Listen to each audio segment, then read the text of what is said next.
क्या आप जानते हैं कि कोलकाता का इतिहास कितना समृद्ध और विविध है? हुगली नदी के किनारे बसा हुआ कोलकाता, जो पहले कलकत्ता था, समय और बदलाव का प्रतीक है। इसकी जीवंत गलियां एक अनोखी ऊर्जा से धड़कती हैं, जो समृद्ध इतिहास और आधुनिक गतिशीलता का मिश्रण है। कोलकाता विरोधाभासों का शहर है, जहां जर्जर हो चुकी कॉलोनियल मैंशंस स्लीक स्काईस्क्रेपर्स के बगल में खड़ी हैं और एंशिएंट ट्रेडिशंस कंटेम्पररी ट्रेंड्स के साथ कोएग्जिस्ट करती हैं। सिटी ऑफ जॉय के रूप में जाना जाने वाला कोलकाता की आत्मा उतनी ही स्थायी है जितनी उस नदी की जो उसके दिल से होकर बहती है। कोलकाता की कहानी भारत के अतीत के ताने बाने से बुनी गई है। एक ट्रेडिंग पोस्ट के रूप में अपनी प्राचीन जड़ों से लेकर ब्रिटिश इंडिया की राजधानी के रूप में अपनी भूमिका तक, कोलकाता ने देश के इतिहास के महत्वपूर्ण क्षणों को देखा है। इसकी सड़कों पर क्रांतिकारियों और सुधारकों, कलाकारों और बुद्धिजीवियों के कदम गूंजे हैं, जिन्होंने शहर के चरित्र पर अपनी अमिट छाप छोड़ी है। शहर की सांस्कृतिक विरासत उसके इतिहास की तरह ही समृद्ध और विविध है। इसकी कॉलोनियल आर्किटेक्चर की ग्रैंडर से लेकर इसके मंदिरों की इंट्रिकेट ब्यूटी तक, कोलकाता कला, संगीत और साहित्य का खजाना है। शहर की साहित्यिक लेगेसी विशेष रूप से नोटवर्दी है, जिसने भारत के कुछ सबसे प्रसिद्ध लेखकों और कवियों को जन्म दिया है। कैसी यह ऐसे कोलकाता के मनोरम इतिहास में तल्लीन करता है, एक हम्बल ट्रेडिंग सेटलमेंट से एक थ्राइविंग मेट्रोपोलिस तक के इसके एवोल्यूशन को एक्सप्लोर करता है। हम समय के साथ यात्रा करेंगे, इसके अतीत की परतों को उजागर करेंगे और उन ताकतों की जांच करेंगे जिन्होंने इसके वर्तमान को आकार दिया है। क्या आप जानते हैं कि कोलकाता का सांस्कृतिक धरोहर कितना समृद्ध है? बहुत पहले जब कोलकाता एक प्रमुख शहर के रूप में उभरा, तो बंगाल क्षेत्र प्राचीन सभ्यता के केंद्र के रूप में फ्लरिश्ड हुआ।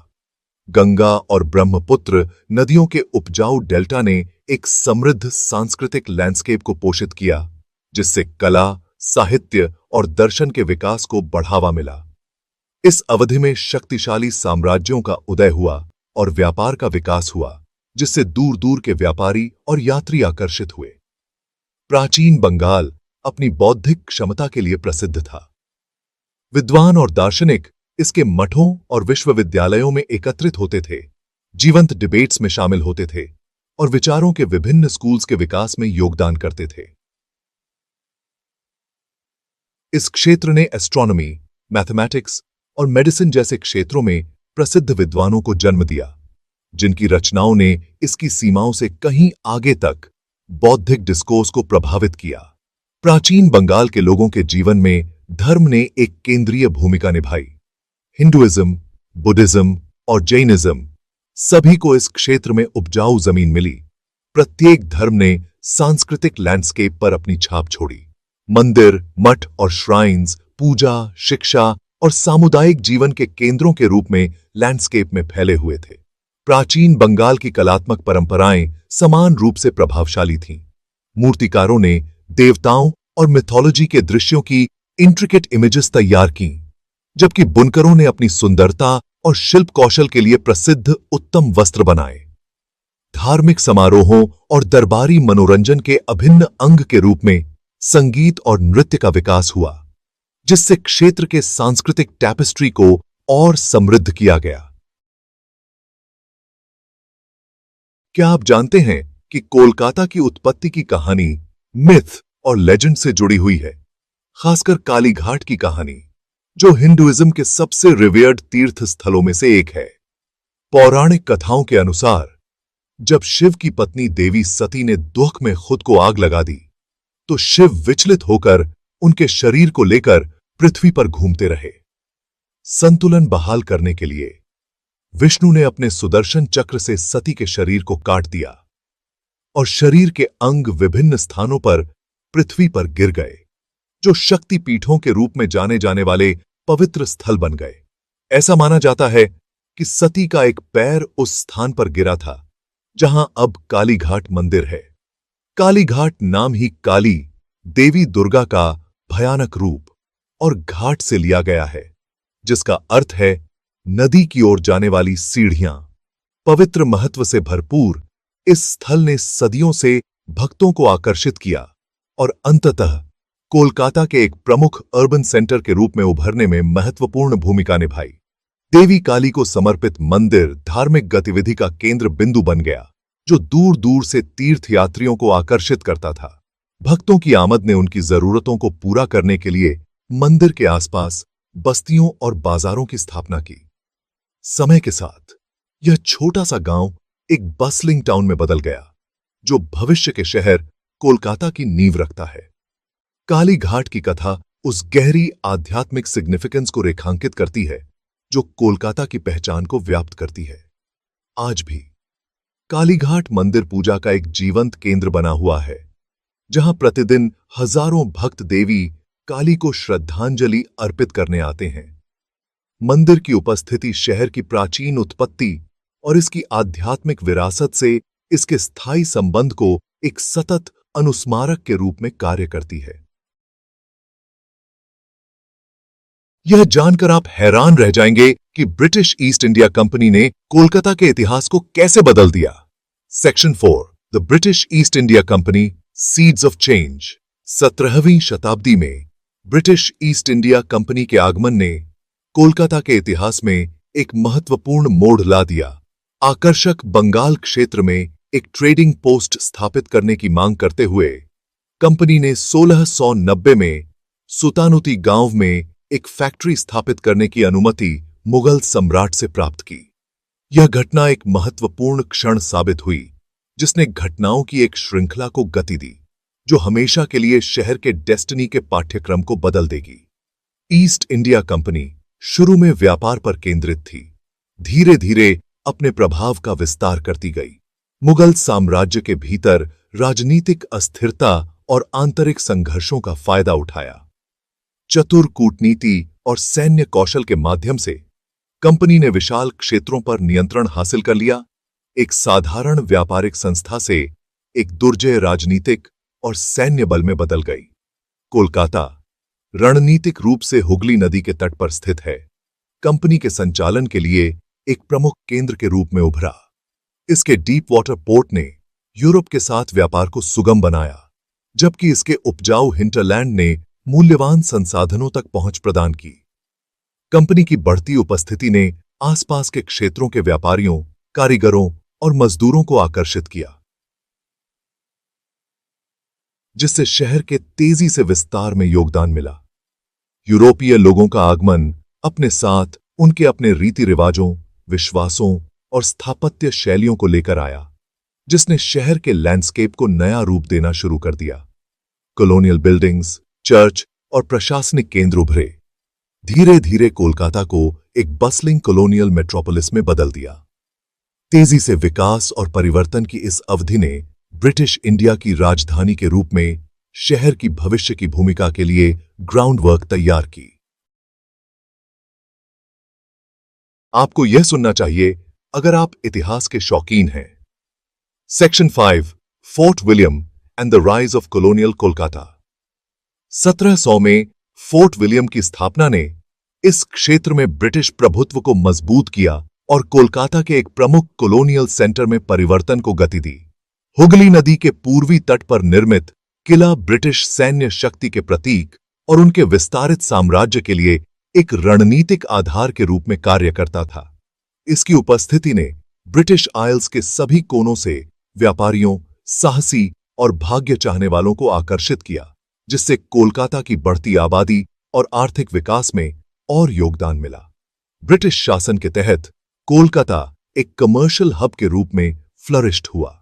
शहर का बंदरगाह वैश्विक व्यापार नेटवर्क में एक महत्वपूर्ण कड़ी बन गया, जो यूरोप को वस्त्र, अफीम और इंडिगो जैसे सामानों का निर्यात करता था।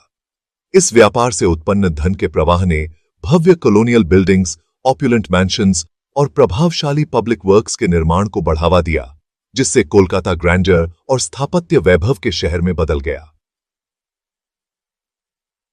हालांकि यह समृद्धि एक कीमत पर आई।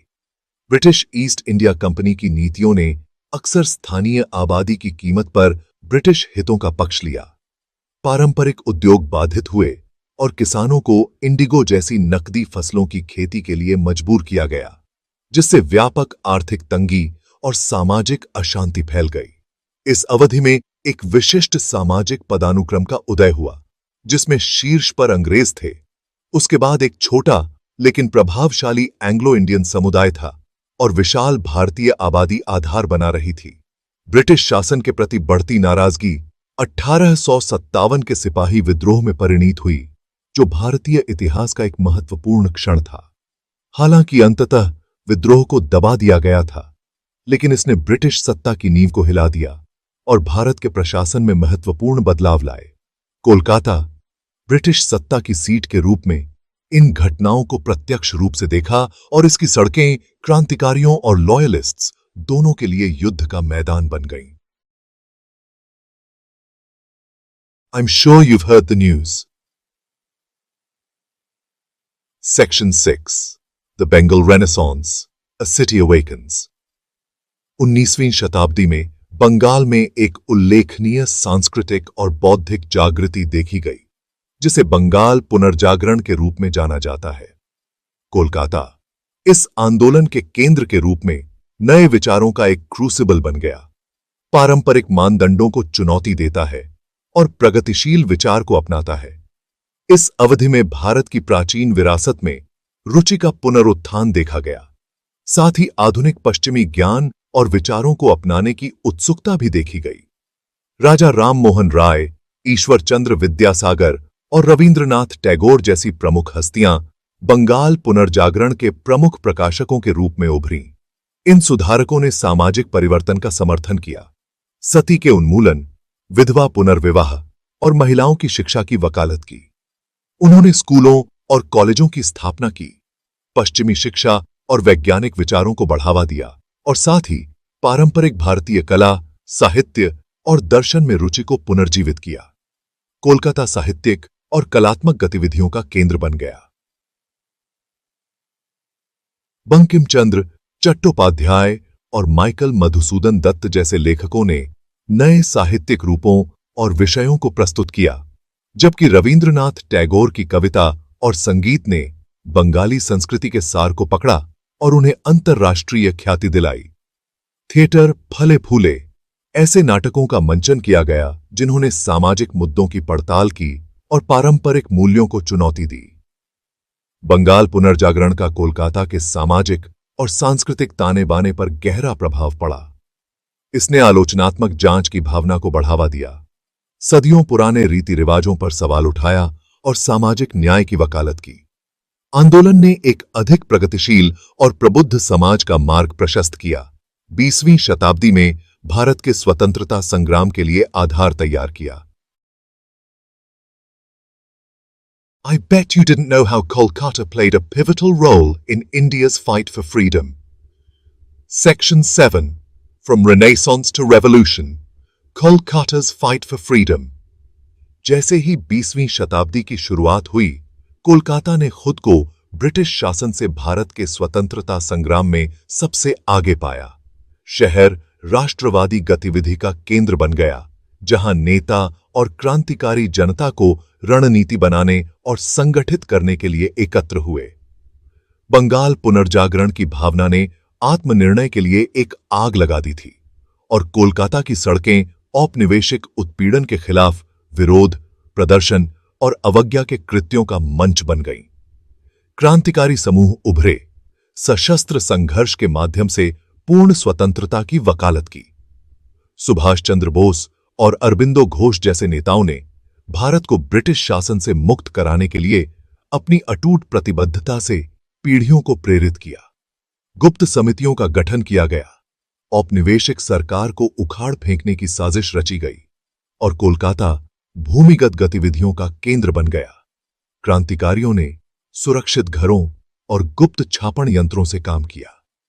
1905 में बंगाल का विभाजन, जिसका उद्देश्य राष्ट्रवादी आंदोलन को कमजोर करना था, का उल्टा प्रभाव पड़ा, जिससे प्रतिरोध की आग और भड़क गई। कोलकाता ने इस विभाजनकारी नीति के खिलाफ जीवन के सभी वर्गों के लोगों को एकजुट करते हुए बड़े पैमाने पर विरोध प्रदर्शन और हड़ताल देखी। शहर के बुद्धिजीवियों, कलाकारों और लेखकों ने जनता की राय बनाने में महत्वपूर्ण भूमिका निभाई। अपने प्लेटफार्मों का उपयोग करके औपनिवेशिक शासन के अन्याय को उजागर किया और जनता को स्वतंत्रता की लड़ाई में शामिल होने के लिए प्रेरित किया। भारतीय स्वतंत्रता आंदोलन ने बाद के दशकों में गति पकड़ी, जिसमें महात्मा गांधी के अहिंसक प्रतिरोध के दर्शन ने लोगों के साथ गहराई से प्रतिध्वनित किया। कोलकाता गांधी के सत्याग्रह आंदोलन का एक महत्वपूर्ण केंद्र बन गया, जिसमें समाज के सभी वर्गों के लोगों ने बहिष्कार, शांतिपूर्ण प्रदर्शन और सविनय अवज्ञा अभियानों में भाग लिया। शहर की सड़कों ने ऐतिहासिक क्षणों को देखा, क्योंकि आम नागरिक गांधी के सत्य और अहिंसा के संदेश से प्रेरित होकर ब्रिटिश साम्राज्य की ताकत के सामने खड़े हो गए।